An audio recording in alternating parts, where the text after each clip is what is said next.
আজকে আলোচনা করব ফ্রেজকে নিয়ে। ফ্রেজ কাকে বলে? ফ্রেজ হলো একটা গ্রুপ অফ ওয়ার্ড যার কোনো ভার্ব থাকে না এবং যে একটি অর্থকে প্রকাশ করে, কিন্তু অবশ্যই সেটা একটি ওয়ার্ড নয়, একটা গ্রুপ অফ ওয়ার্ডস হবে। Phrase is a group of words that has no finite verb and it expresses a singular meaning. এবার আমি কতগুলো এক্সাম্পল লিখেছি, দেখো। I have a dog of red colour.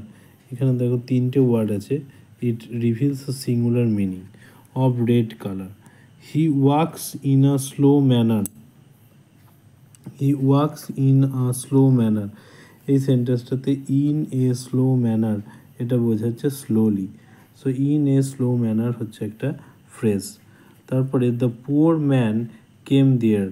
The poor man এটা একটা singular মানেকে প্রকাশ করছে, তাই এটা হচ্ছে একটা ফ্রেজ।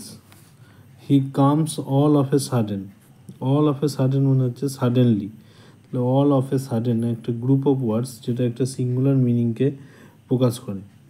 তাহলে দেখো, of red colour, in a slow manner, the poor man, all of a sudden, এগুলো প্রত্যেকটাই ফ্রেজ, কিন্তু এদের ধরন অনুসারে এরা বিভিন্ন টাইপের ফ্রেজ। যেমন অফ রেড কালার এটা ডেসক্রাইব করছে ডগটাকে, তাই এটা হচ্ছে adjective phrase. He walks in a slow manner এটা ডেসক্রাইব করছে ভার্বটাকে, মডিফাই করছে, তাই এটা হলো একটি adverbial phrase. The poor man দেখো সেন্টেন্সের সাবজেক্ট হিসেবে কাজ করছে, তাই এটা নাউন ফ্রেজ।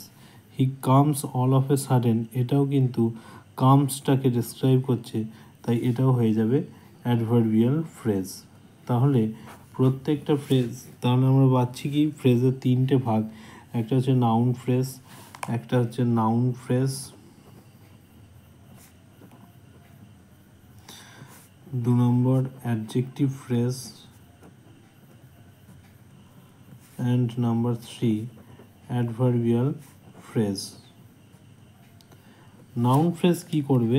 নাউন ফ্রেজ সেন্টেন্সে দেখো কাজ করবে নাউনের মতো, অর্থাৎ সাবজেক্টের মতো বা অবজেক্টের মতো। The poor man comes here, the poor ম্যানটা দেখো এখানে সাবজেক্টে কাজ করছে, এটা নাউন ফ্রেজের কাজ। অ্যাডজেক্টিভ ফ্রেজ কি করবে? অ্যাডজেক্টিভ ফ্রেজ হচ্ছে একটা গ্রুপ অফ ওয়ার্ড যেটা ডেসক্রাইব করবে কোনো নাউনকে বা প্রোনাউনকে। I have a dog of red colour. Of red কালারটা দেখো ডগ যেটা একটা নাউন তাকে ডেসক্রাইব করছে। তারপরে আসছি অ্যাডভার্বিয়াল ফ্রেজ। অ্যাডভার্বের কাজ কি? ভার্বকে মডিফাই করা বা অ্যাডজেক্টিভকে মডিফাই করা বা অ্যাডভার্বকে মডিফাই করা। ঠিক একইভাবে অ্যাডভার্বিয়াল ফ্রেজও কিন্তু মডিফাই করবে ভার্বকে। অল অফ এ সাডেন এটা দেখো কামসকে মডিফাই করছে। এই হলো ফ্রেজ ছোট করে। তো ফ্রেজ হচ্ছে গ্রুপ অফ ওয়ার্ডস, এটা মনে রাখবে। আর 2 নম্বর হচ্ছে ফ্রেজে কোনো ফাইনাইট ভার্ব থাকে না। এর পরের ভিডিওতে আলোচনা করব অন্য কোনো কিছু নিয়ে।